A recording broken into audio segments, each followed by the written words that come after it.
Bonjour à tous, bienvenue dans ce nouveau webinaire organisé par Finance Innovation en coopération avec Business France, qui a pour thème FinTech des opportunités business au-delà de l'Europe. Pour les personnes qui ne connaissent pas exactement Finance Innovation, donc il faut savoir qu'on est une association créée depuis 2007 sous l'impulsion du ministère de l'économie.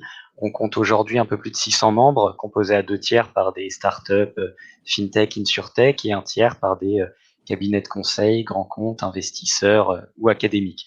Voilà, donc nous, notre objectif, c'est l'accompagnement des FinTech, InsurTech et acteurs du secteur financier qu'on aide à tisser des liens avec des partenaires nationaux, internationaux et lever des fonds publics et privés pour accélérer leur croissance. Voilà.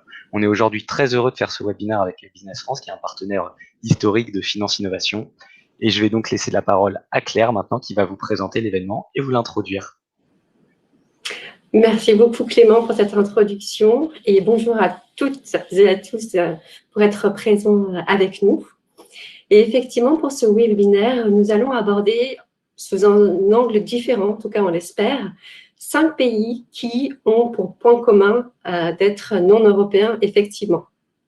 Donc la Chine, Hong Kong, l'Inde, le Kenya et le Maroc. Alors, je me présente rapidement, Claire Ferté, je suis chef de projet FinTech au sein de Business France. Je coordonne les actions collectives que la Team France Export organise dans ce domaine avec toutes mes collègues présentes aujourd'hui. Et avant de commencer, je voudrais vous donner 2 éléments de contexte. Déjà, qui est Business France? Et de 2, qu'est-ce que la Team France Export? Alors, Business France, c'est l'agence publique chargée du développement international des entreprises et c'est aussi l'agence qui aide à la prospection et à l'accueil des investissements internationaux en France. À ce titre, nous faisons partie de la Team France Export aux côtés des régions, des services de l'État, des chambres de commerce et d'industrie et de BPI France. Et c'est toute une équipe qui est derrière les entreprises françaises pour vous faire gagner à l'international.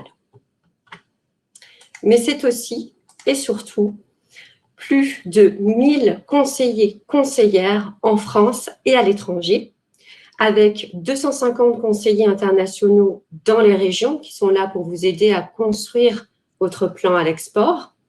C'est aussi 40 conseillers référents sectoriels à Paris, comme moi aujourd'hui.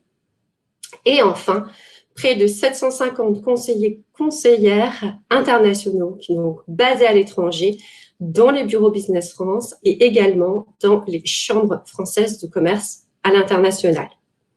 Et vous avez également une seule interface web, quelle que soit votre région, donc teamfrance-export.fr. Et aujourd'hui, vous allez être accompagné par 5 de ces conseillères, donc toutes mes collègues, Rivka qui est basée à Bombay en Inde, Faiza au Maroc, Jinghua basée à Canton, donc en Chine, Angéline basée à Nairobi au Kenya et enfin Ting basée à Hong Kong. Et qui mieux qu'elle pour introduire leur pays aujourd'hui. Donc, on va commencer cette session par Rivka. C'est à toi. Bonjour à toutes et à tous. D'abord, merci beaucoup pour cette introduction, Clément, et un grand merci à Finance Innovation pour ce webinaire. Merci beaucoup, Claire. Donc, je suis Rivka David, je suis basée à Bombay, je suis chargée d'affaires référente pour le pôle Tech et Services pour Business France en Inde. Donc, pour commencer, voilà une petite introduction rapide sur l'Inde. C'est un pays énorme, comme vous êtes au courant, avec une population de 1,3 milliard d'habitants. C'est un pays continent avec des opportunités immenses qui est en pleine croissance. C'est la 5e puissance économique, même devant le Royaume-Uni et la France. C'est un pays jeune avec l'âge médian de 27 ans, une population qui est technivore. C'est la 2e base d'abonnés mobiles du monde avec 1,2 milliard d'utilisateurs de portables mobiles.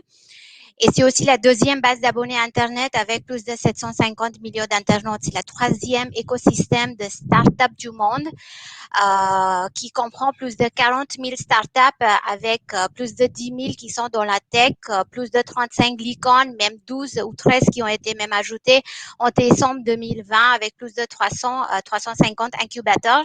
C'est un pays qui fait beaucoup de recherche et développement avec plus de 1200 centres de R&D.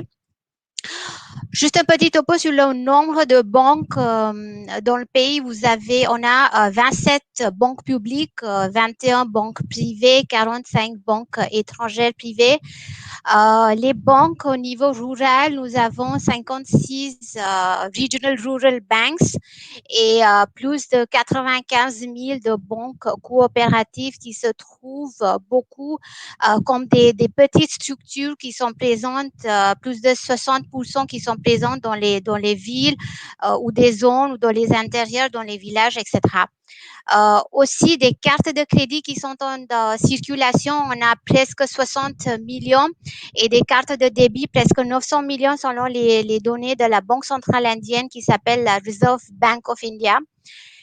Et finalement, pour dire que l'Inde est très avancée dans les aspects fintech, c'est le premier pays au monde en termes d'adoption de tout ce qui est fintech, taux de 87%. Même devant la France et même d'autres pays en Europe, le marché de fintech est aussi évalué à 26 milliards de dollars selon les données de fin 2011. Et le pays compte pour plus de 1300 sociétés qui sont actives dans le fintech avec plus de 400 dans les milieux de paiement. Et le fintech est le principal secteur de dépenses en technologie qui compte pour plus de 11 milliards de dollars selon les données de début 2020. Voilà, avec ça, j'aimerais donner la parole à ma collègue Jingwa qui peut parler de son marché. Merci. Merci beaucoup, mes collègues, chers collègues.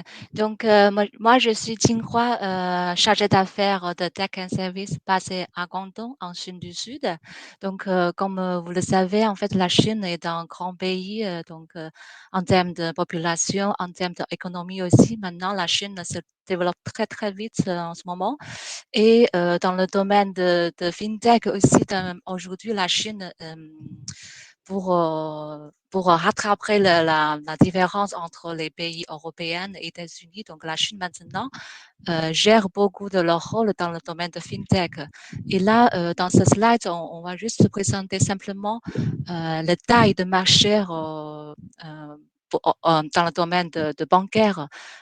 Jusqu'à la fin de l'année 2020, l'année dernière, on compte au total plus 4601 établissements bancaires, donc 6 banques commerciales par action détenues par l'État, c'est-à-dire les très grandes banques commerciales qui ont des actions gérées par l'État, et 12 banques commerciales par action constituées par des capitaux mixtes, 41 banques de capitaux étrangers et 116 banques de Hong Kong, viennent de Hong Kong, Macao et Taïwan en Chine continentale. Donc ça, c'est juste un chiffre général qu'ils ont donné par le CPIACIR l'année dernière. Donc ici, CPIACIR, c'est une autorité très importante en Chine. Donc je vais vous reparler un peu plus tard, un peu plus tard. Donc là, c'est CPIAC représente la China Banking and Insurance Regulation Commission. Donc voilà, je présente pour l'instant ces infos et je vais vous reparler un peu la complexité de le marché en Chine, un peu la structure de bancaire en Chine.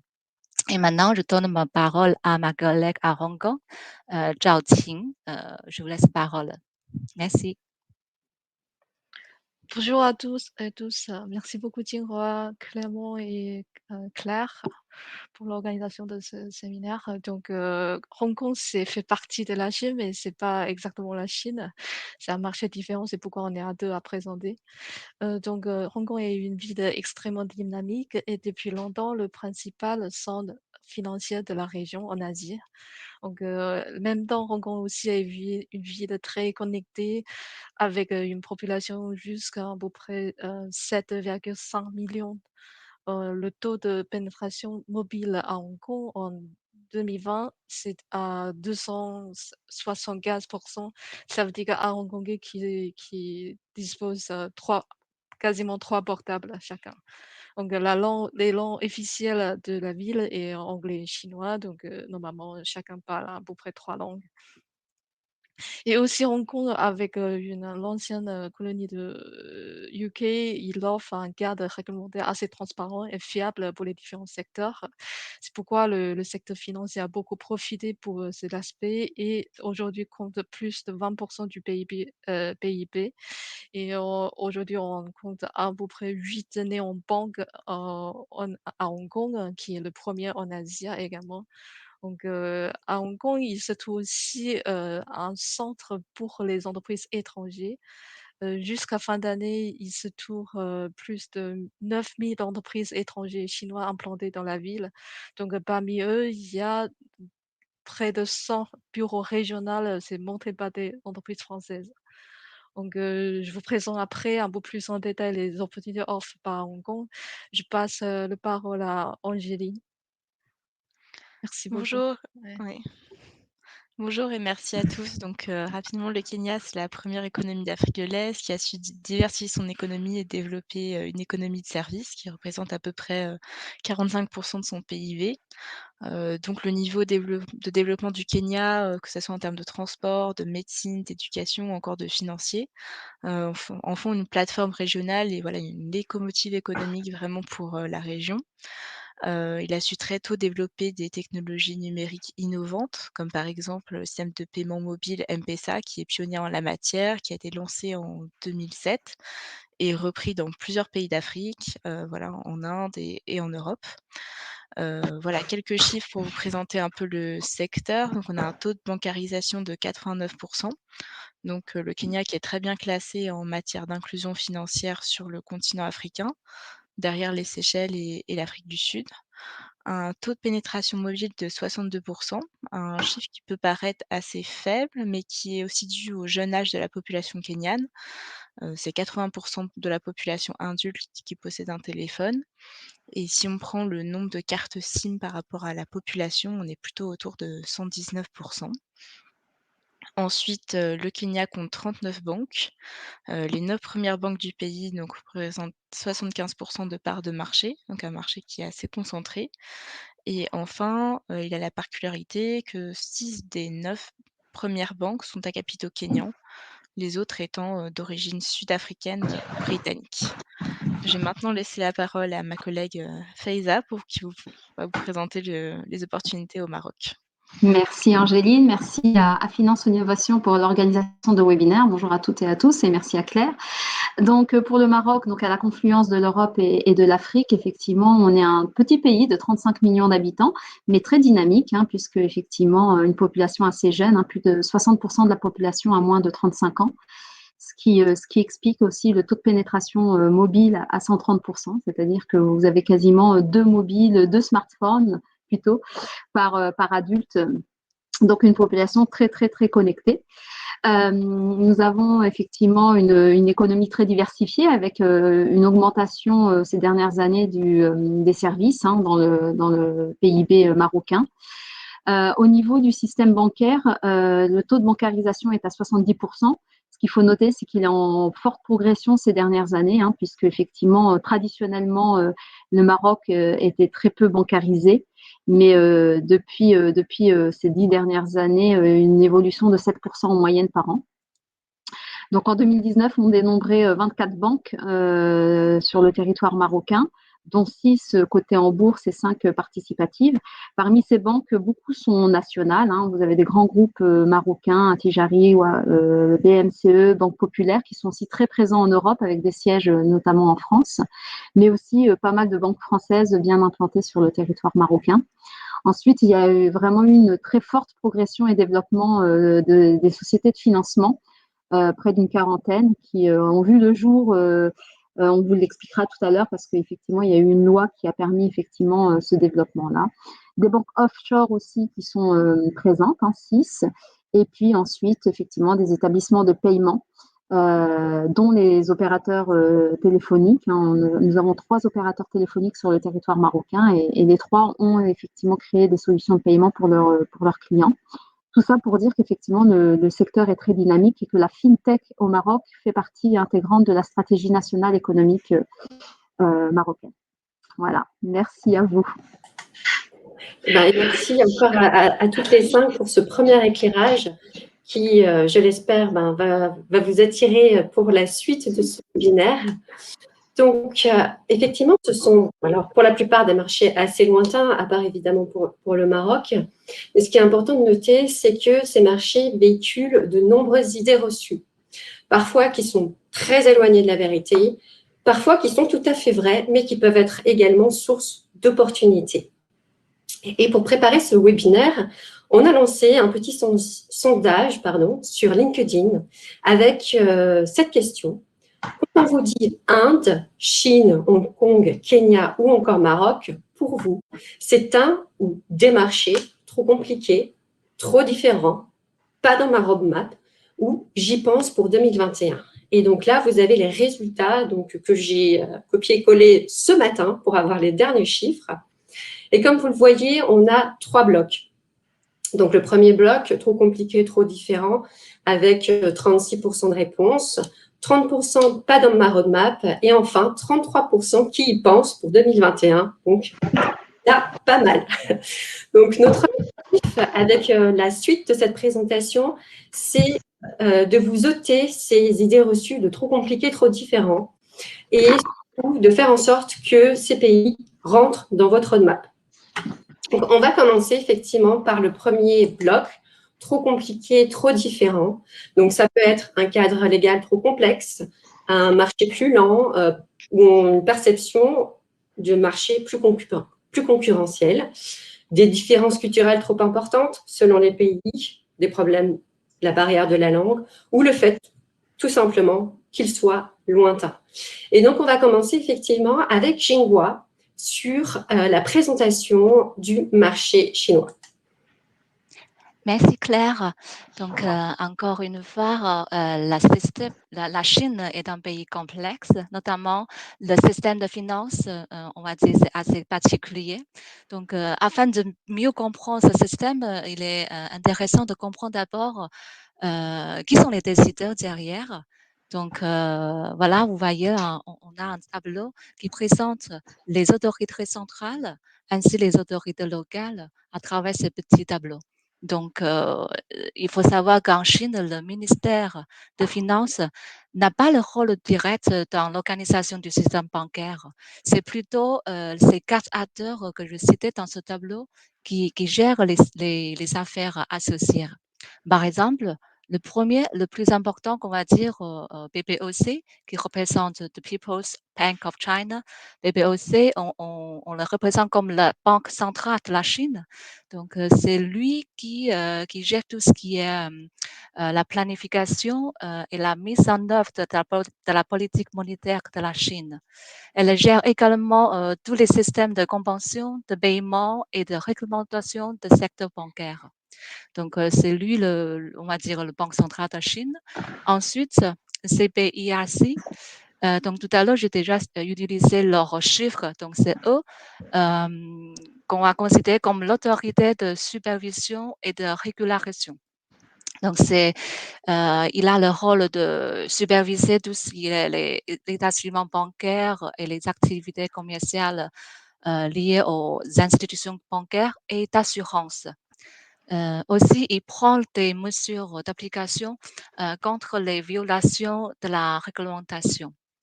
Voilà, donc lui, il est très, très important dans le domaine de FinTech aussi. Et ensuite, c'est SRC, qui représente China Securities Regulatory Commission.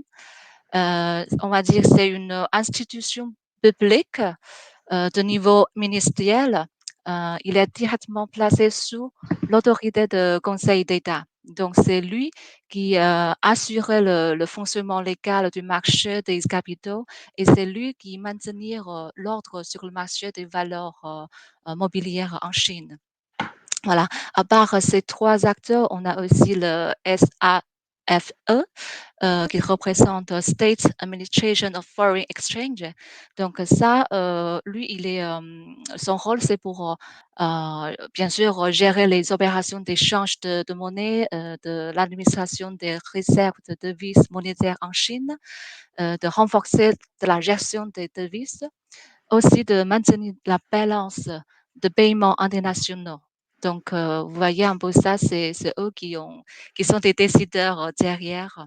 À part ces quatre autorités centrales de la Chine, on a aussi des autorités locales, c'est-à-dire les bureaux locaux, par exemple à Pékin, à Shanghai, à Shenzhen, dans les grandes villes, dans les villes de chaque région. On a aussi des bureaux sur place qui, qui sont mis en œuvre de ces lois et ces réglementaires et qui surveillent les activités dans leurs régions respectivement. Voilà. La slide suivante, s'il vous plaît. Alors, même si c'est un pays complexe, on a constaté il y a des nouvelles réglementations spécifiques lancées ces dernières 2 années, notamment en année 2019. Comme vous voyez ici, en 2019, en août, le BPOC que je citais tout à l'heure a publié un plan très important dans le domaine de FinTech. Il s'appelle le plan de développement FinTech de l'année 2019 jusqu'à l'année 2021. Donc, à travers ce plan, on a bien voir le souvenir de gouvernement chinois qui voulait renforcer l'ouverture, comment dire, l'ouverture de FinTech à l'étranger. Donc, d'abord, il est le premier document dans le domaine de FinTech en Chine. Et ensuite, ce document a souligné la nécessité d'une intervention réglementaire et la prévention des risques financiers en Chine. Donc, cela veut dire que peut-être des acteurs dans le domaine de risque contrôle, de risque financier, qui a un peu de chance pour pénétrer ce marché. Donc, ça, c'est un bon signe. Et en deuxièmement, on a un autre réglementation publiée par le CPIASI que je citais tout à l'heure aussi. Donc, lui, il a publié en novembre 2019 11 mesures d'ouverture. Cette mesure d'ouverture, c'est face aux acteurs étrangers, bien sûr. Donc, dedans, l'idée est de pour une plus grande ouverture sur les secteurs de l'assurance et de banque. Donc, il a bien cité les assurances et des banques dans ce domaine, dans ce document, pardon.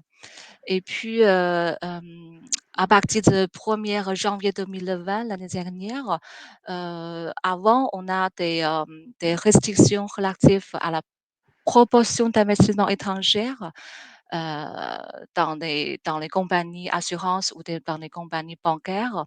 Et maintenant, à partir du 1er janvier l'année 2020, cette restriction a été supprimée officiellement. Donc, ça, c'est plutôt une bonne nouvelle pour les acteurs d'assurance. Et ensuite, on a un autre monsieur qui indique que l'approbation d'investissements étrangers dans les compagnies d'assurance vie, dans les joint ventures pourra atteindre jusqu'au 100%. Avant, c'était maximum à 51% pour les acteurs étrangers. Et aujourd'hui, il est possible qu'un acteur étranger dans le domaine de compagnie d'assurance vie pourrait venir tout seul pour avoir ce pourcentage à 100% en Chine. Donc ça, c'est deux choses qu'on voit ces dernières 2 années qui ont des politiques assez ouvertures dans le domaine. Voilà. Alors, comment pour venir en Chine, quelles sont les options pour venir? Alors, il n'y a pas trop de complicité, tout simplement, soit on a 3 options, soit à travers VOF, c'est-à-dire qu'on crée un VOF, une entreprise à capitaux entièrement étrangers, soit par le bail de fusion-acquisition, ou bien par une collaboration technologique en coopération avec un acteur sur le terrain, en Chine. Et ensuite, ici, je vous citais trois, on va dire, success stories ces derniers 2 ans. Premièrement, en l'année 2020, septembre, HSBC Assurance, il a réussi à créer sa filiale à Shanghai, sa filiale FinTech à Shanghai pour justement développer ses activités en Chine continentale. Il faut noter, après des années, c'est la première filière FinTech qu'ils ont réussi à ouvrir en Chine à travers des zones d'innovation à Shanghai. Et deuxième exemple intéressant, c'est PayPal.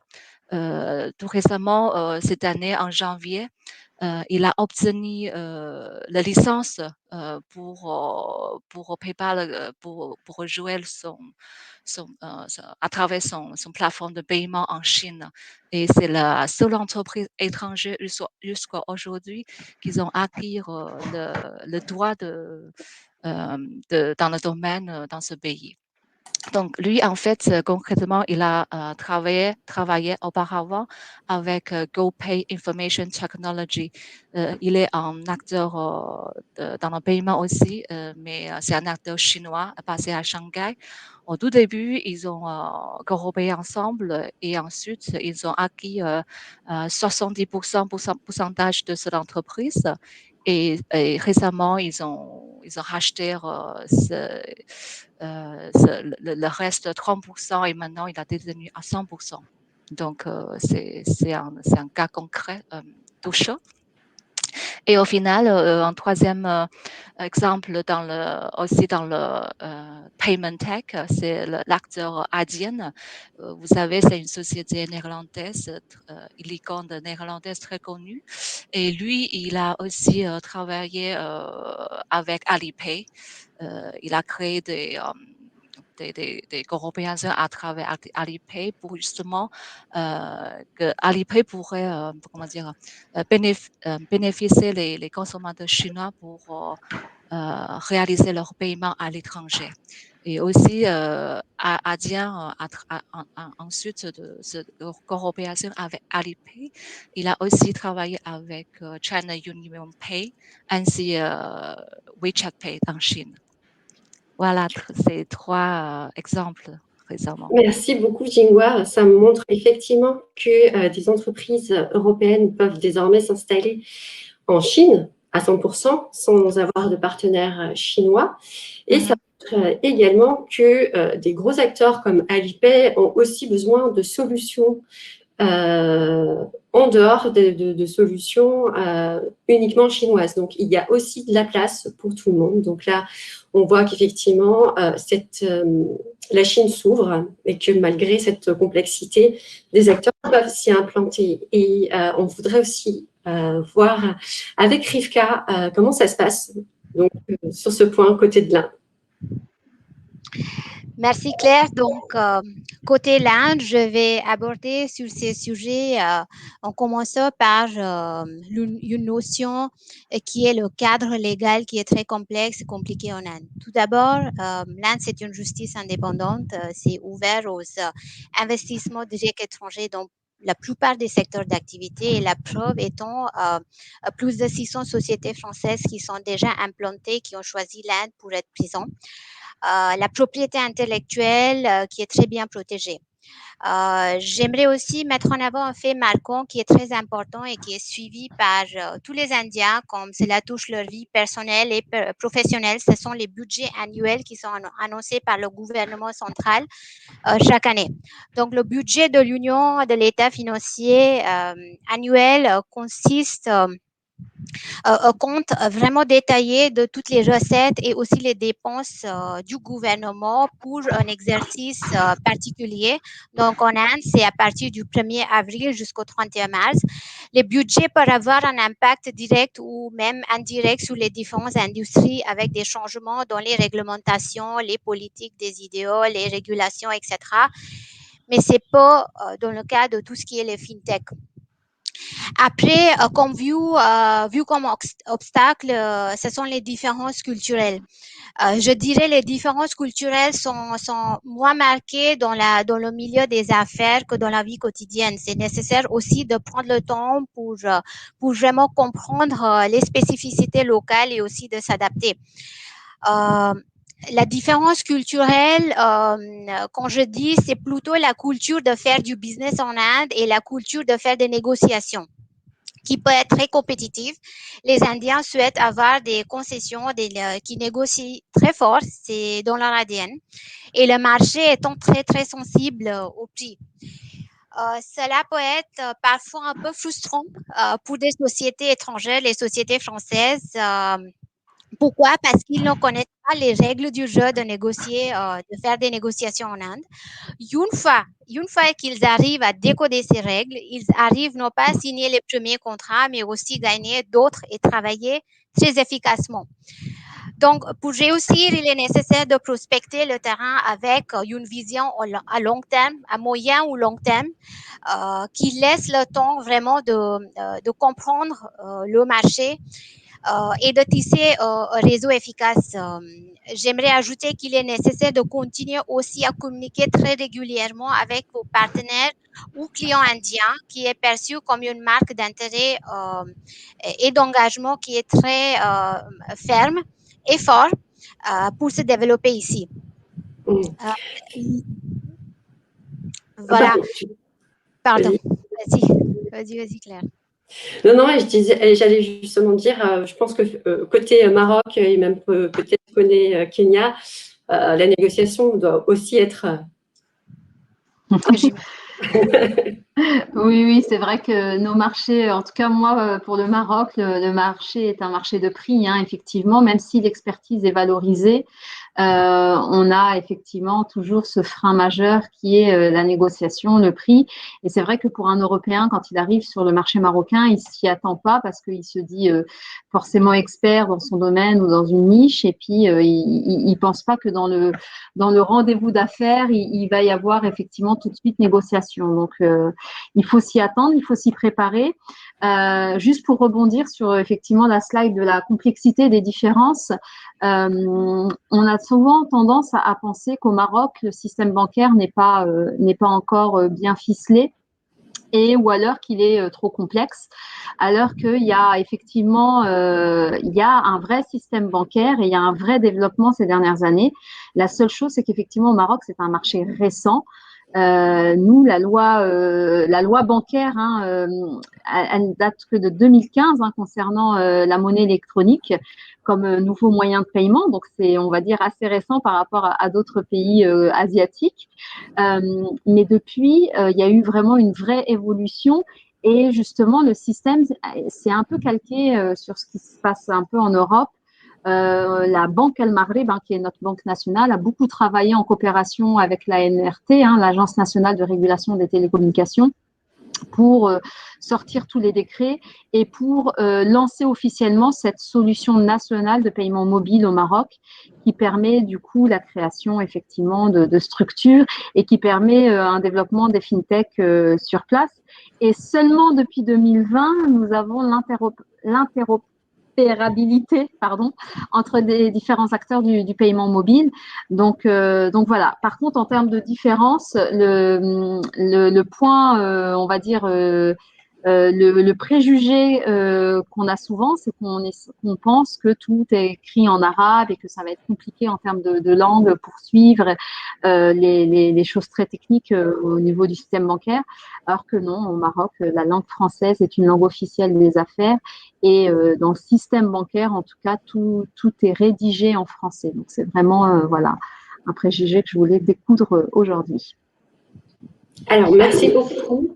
On va peut-être… Alors, je vais repasser les slides de… Je ne sais pas qui c'est qui est en train de passer les slides. Ce n'est pas moi. Donc, effectivement, pour traiter la deuxième partie, qui est un peu plus sur…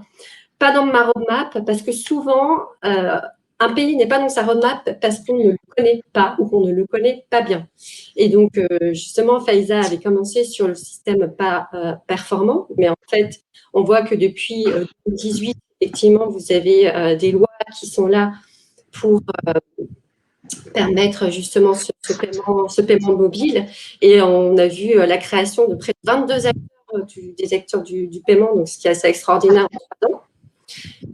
Et on a aussi l'aspect où on se dit que les banques sont trop traditionnelles, notamment pour le Kenya, où je laisserai Angéline intervenir, ou parfois même on se dit mes solutions ne collent pas au marché parce qu'ils sont trop avancés par rapport à nous. Ce n'est pas tout à fait vrai. Donc, je te laisse, Faiza, poursuivre.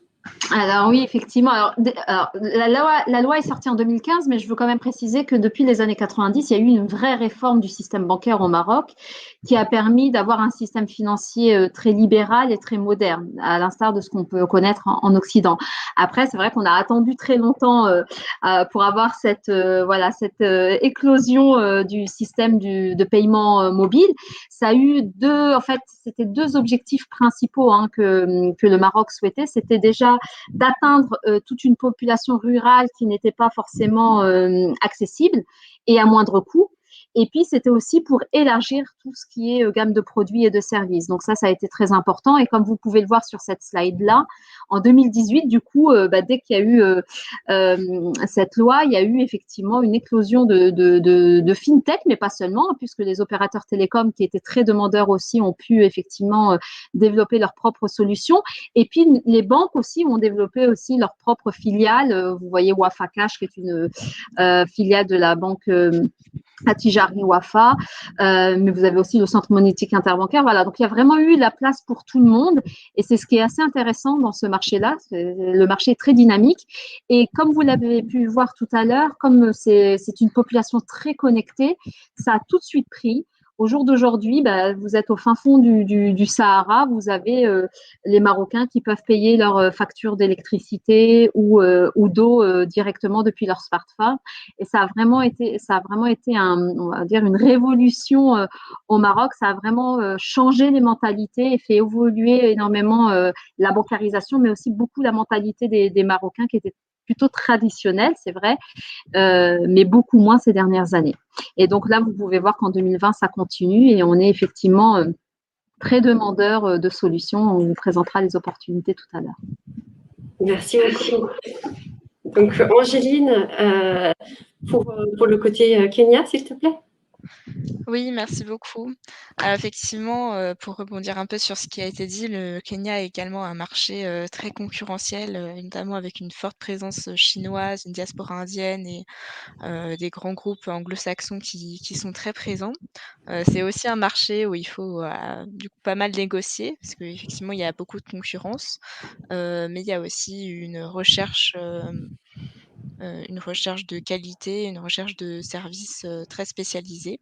Donc de ce point de vue-là, les entreprises françaises peuvent se positionner et on voulait particulièrement insister sur, un des préjugés qui fait qu'on considère parfois que les banques kenyans peuvent être trop traditionnelles ou trop rigides. Donc comme on l'a vu, en effet, le secteur bancaire au Kenya est concentré et c'est vrai qu'il y a les mêmes acteurs, grandes banques qui dominent le marché, dont certaines depuis des dizaines d'années. Donc on pourrait penser que le système bancaire est dominé par des acteurs, un peu traditionnels et statiques, un peu too big to fail.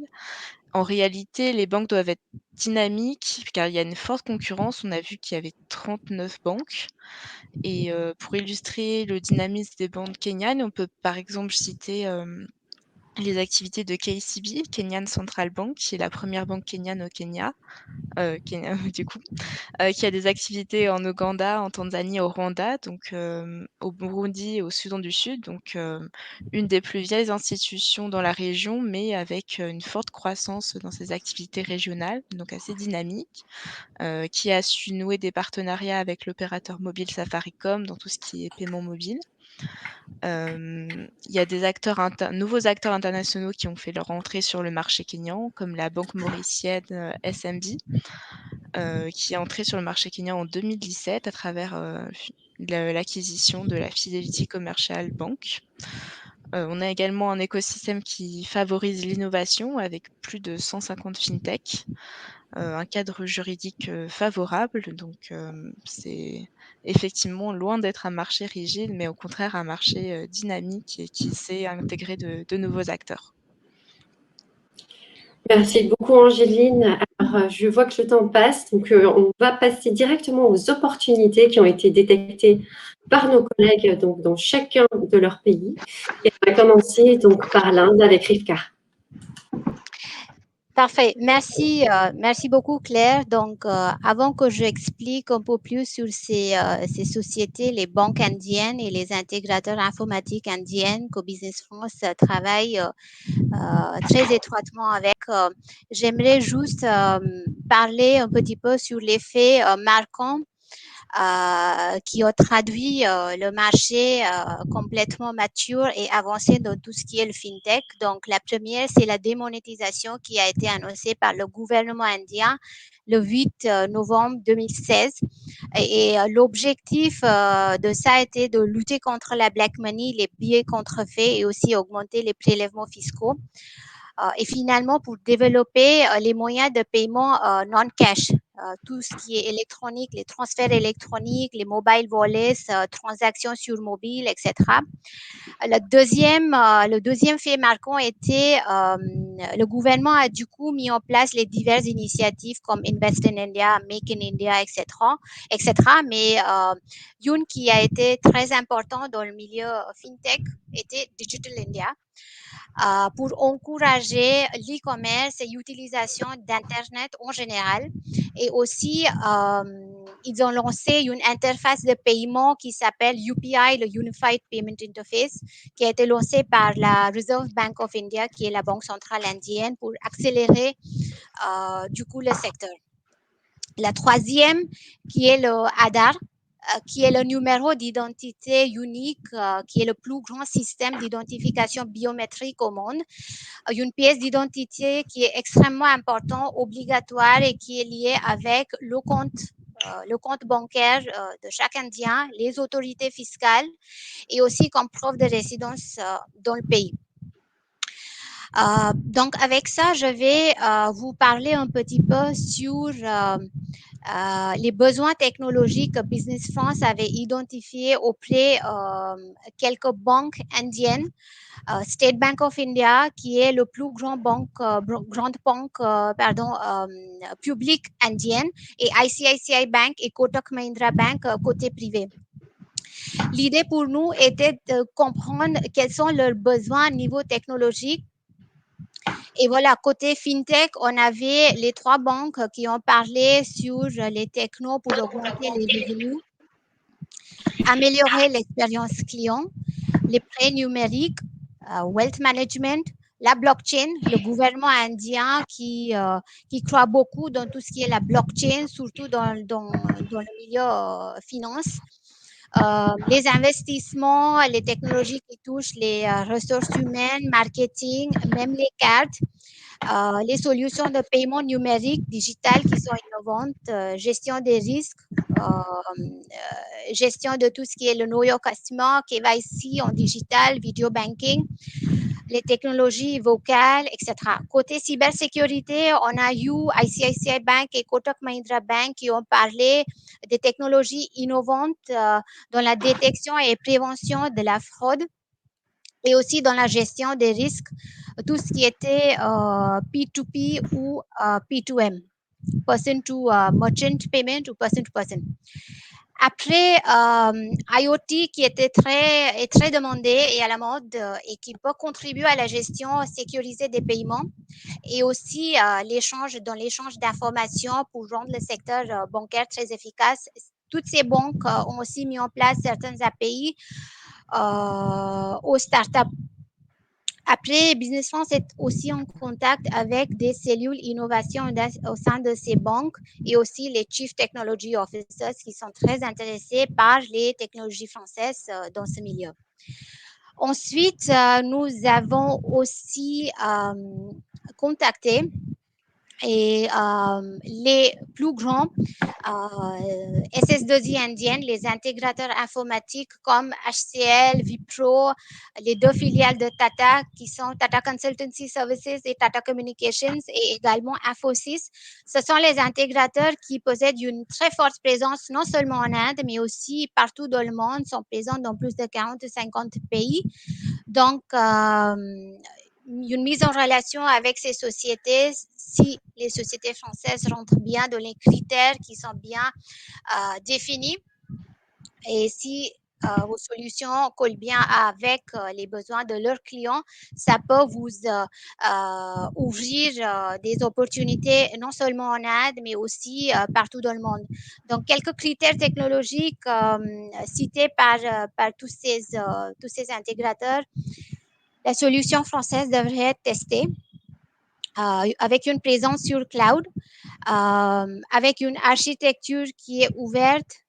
Les critères financiers, les startups doivent être financées et avec une série A ou au-dessus, qui doivent avoir des entreprises clientes existantes.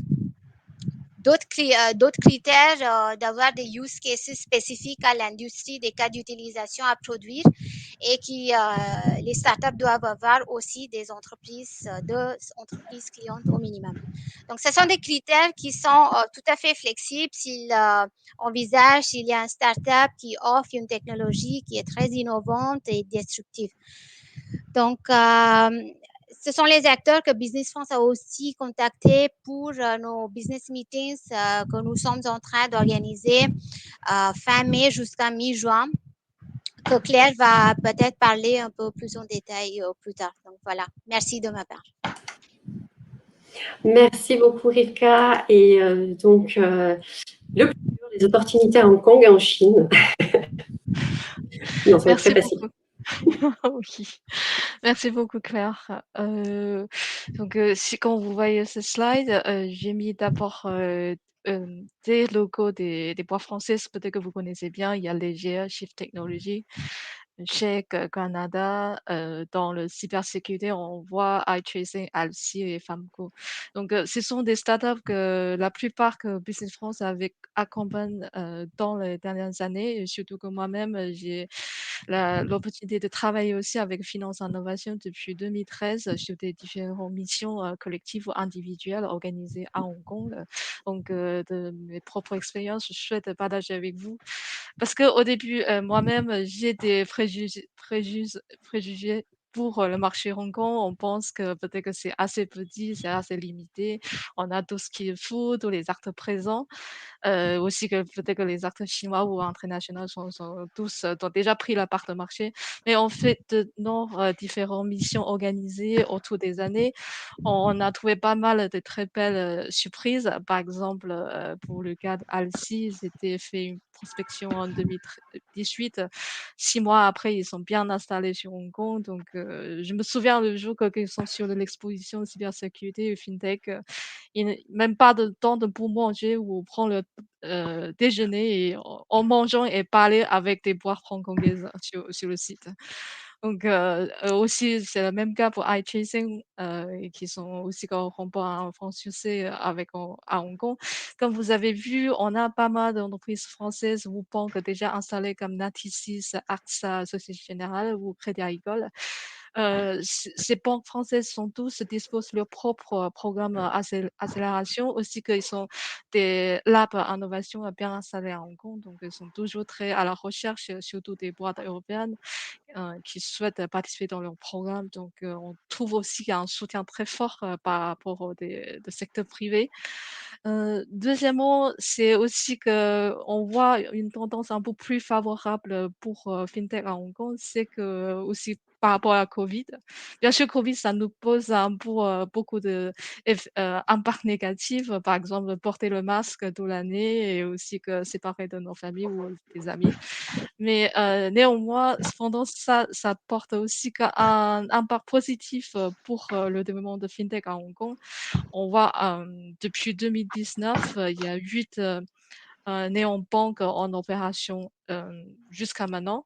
Et aussi qu'on a plusieurs opérateurs dans la HTech, ce sont des assurances aussi en ligne. Donc, si vous voyez les noms derrière ces néobanques, la plupart sont des acteurs chinois. Ça veut dire que Hong Kong aussi que vous permet aussi que pour contacter, approcher des acteurs chinois depuis Hong Kong. Et aussi, ils sont un peu plus faciles, plus ouverts pour faire une prospection en direct. Dernière chose pour Hong Kong, c'est que être à Hong Kong, c'est pas justement pour prospecter Hong Kong, mais aussi pour l'ensemble de l'Asie. Hong Kong se place au cœur de l'Asie et puis que c'est gâteur pour aller à Singapour aussi, que c'est très proche dans le marché asiatique. Si ça vous intéresse, approchez-vous dans Vietnam des marchés asiatiques. Donc, pour finir, Clément, est-ce que tu peux diffuser juste la vidéo rapide? Merci beaucoup.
Merci beaucoup. Juste que pour finir, on avait organisé l'année dernière avec Finance Innovation aussi tous les bureaux en Chine un webinaire sino-français et certains acteurs comme Ping An et aussi Bocatif sont exprimés leurs besoins pour chercher des solutions dans l'AssuTech. Donc, c'est vraiment prouvé qu'il y a des belles officiers ici. Et donc, n'hésitez pas à nous contacter, Jinghua ou moi-même à Hong Kong. Ouais. Merci beaucoup.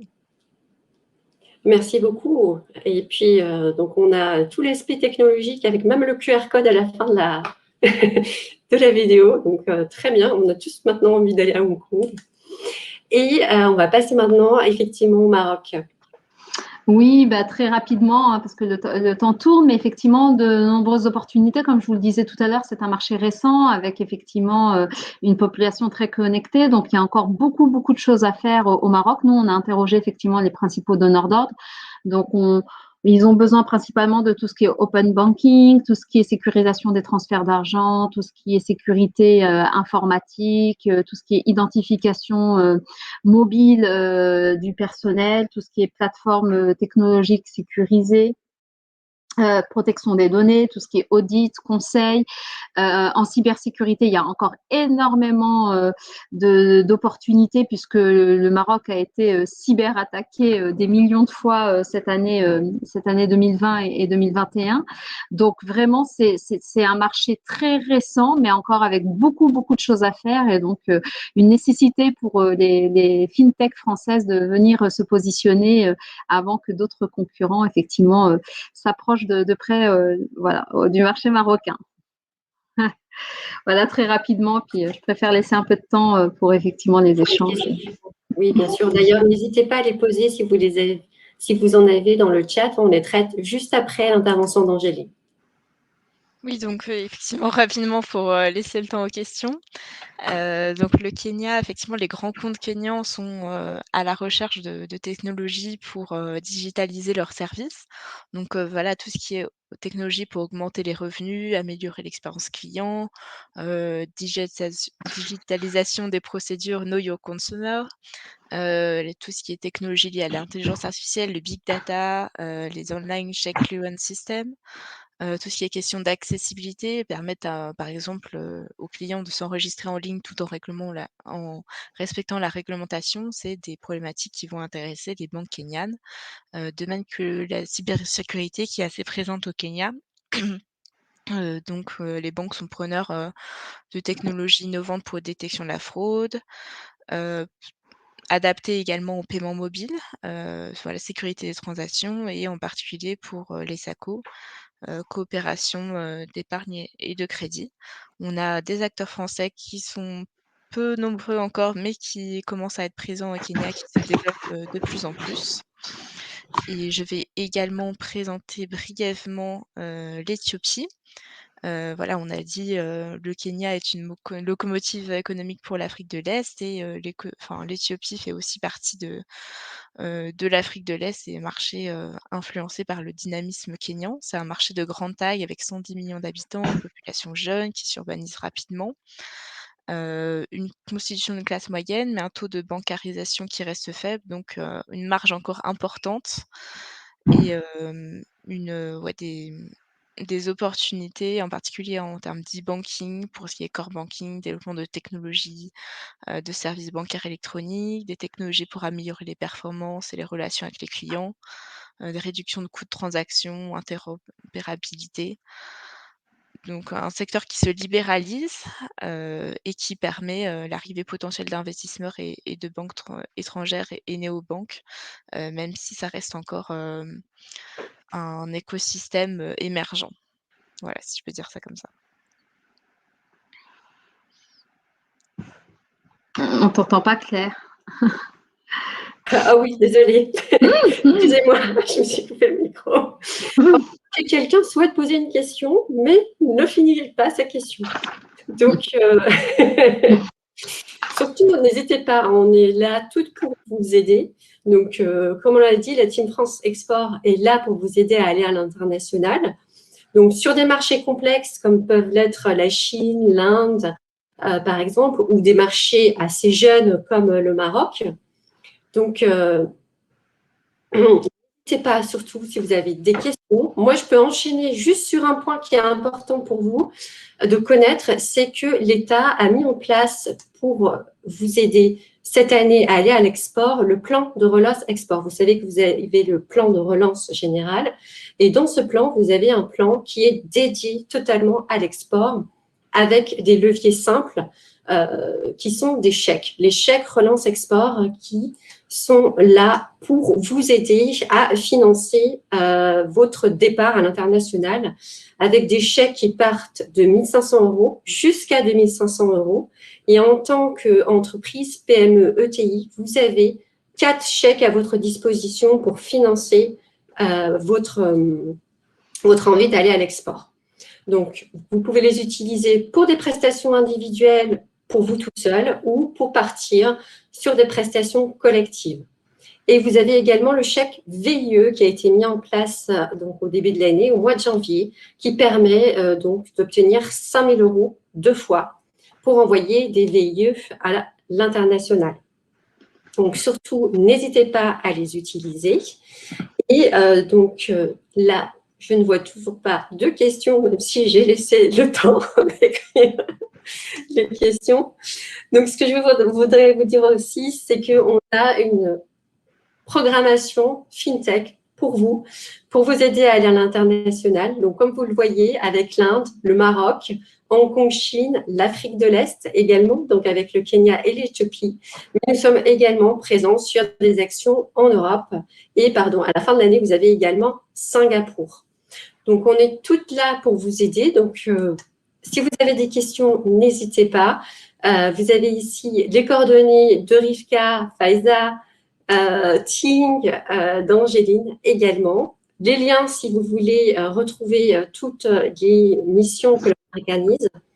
Et sachez que ces opportunités, on peut vous les amener dans votre salon parce qu'aujourd'hui, effectivement, beaucoup de rendez-vous vont se faire en digital. Mais dès que c'est possible, ça sera également en physique, notamment pour le Maroc et pour l'Afrique de l'Est en deuxième partie de l'année. Le Maroc, les 7 et 8 juillet prochains. Donc, voilà pour nous. en fin de compte, on a réussi à tenir le timing. Donc, vraiment, merci à tous et à toutes. N'hésitez pas si vous avez des questions, on est là, vous avez nos coordonnées. Et Clément, si tu veux faire la clôture.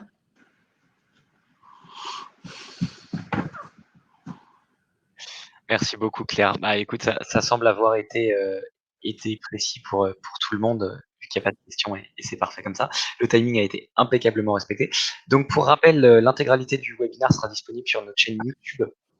Hop, je vais mettre le lien de suite dans le chat. Voilà, donc comme tous les webinars de Finance Innovation, tout le replay sera disponible sur la chaîne YouTube d'ici quelques heures.